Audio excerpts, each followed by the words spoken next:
you. So what I want to talk to you about today is mostly just suggest 9 reasons why you should throw out all of your online learning courses and replace them with games. And if you're okay with that, I just want to get us all on the same page on some language first. I don't want to use the word educational games. I think that's sort of become a moniker for just bad games. I'd rather just talk about games because all games teach something, right? And so we'll just, yeah, thanks. We'll just make sure we're talking about games for this. So here we go. Number 9, they give learners choice.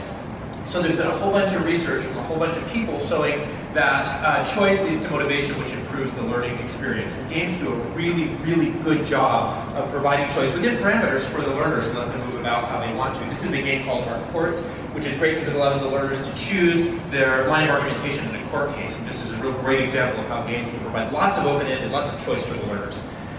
Just for the record, this does not count as giving learners choice.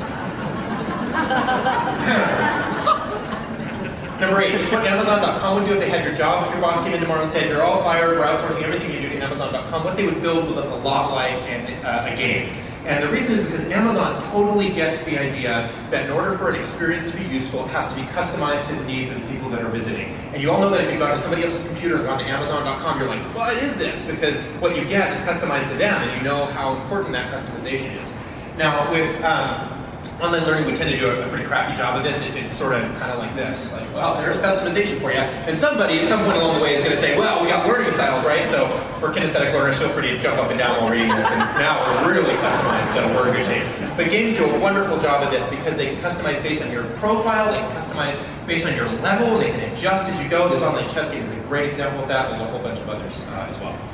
Number 7, there are no next buttons. There are 2 reasons why I absolutely hate next buttons. The first one is that they force us into a very linear mode of thinking, right? Do this, then this, then this. And if you don't get number 2, you're kind of screwed for number 3, 4, and 5, right? But the other problem is that this just isn't how people think. People actually think a lot more like this. And so one of the things that games do is they allow us to process and move through a learning experience much closer to the way that we actually think. The other thing is that next buttons perpetuate this, which I call an abuse of overuse of content, right? This is what I call a nexter. So you have all this content, and we run out of space, we want more content that people aren't going to read, so we throw a next button on the bottom, and we can just do this for pages and pages and pages, right? And games, of course, won't let us do this because we don't use the next button there. Number 6, cognitive psychologists dig it. Andrew Cassessa says the best instruction hovers at the boundary of a student's competence. There is a concept called the zone of proximal development. Basically, it says there's this stuff that I can do, and there's this stuff that I can't do. And in the middle, there's this stuff that I can do with some help. That's the zone of proximal development. And as we learn that stuff, then what we can do on our own increases, and what we can do with help then moves into the area of stuff that we couldn't do at all before. Games are phenomenal at locking people into their zone of proximal development. That's the reason why we want to play games over and over again for hours. It's because we're right there. If a game is too hard, it moves up into the blue area. People don't want to play it. If it's too easy, what's the point? But if they can hold, it's like riding a wave. And games do a wonderful job of pulling people in their zone of proximal development. You know, just try one more time. The first thing you do whenever you lose at a level of the game is you hit as fast as you can. You hit the try again button, right? That's because it's holding you right in your zone of proximal development. Number 5, sometimes it's good to fail. For some strange reason, we're very failure adverse in learning, and yet it's a wonderful opportunity. It's a great learning opportunity.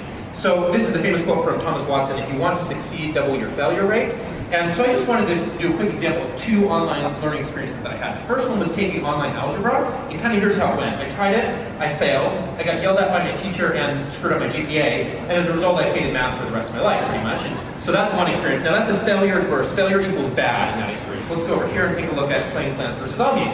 First time I tried it, I failed. I was rewarded for getting as far as I did in the game and then encouraged to do it again. And the obvious result is that I've spent exaggerated amounts of time playing Plants vs. Zombies until I eventually mastered the game.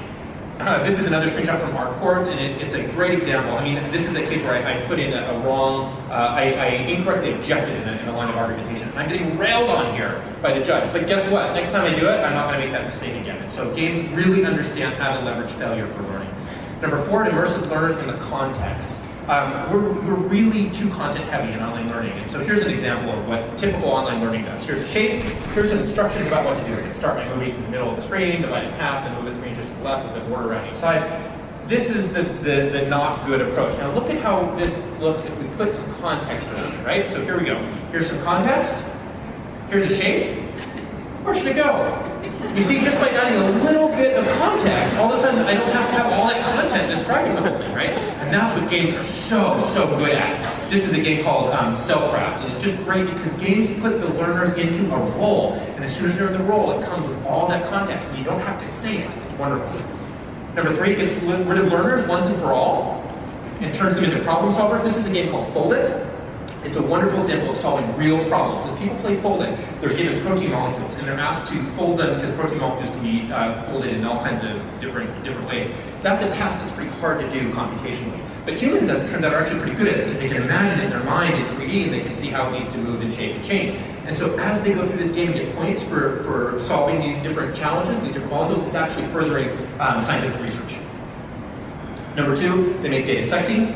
So one of the things that's just inexcusable to me in online learning is what I call post-mortem data. You know, well, they died.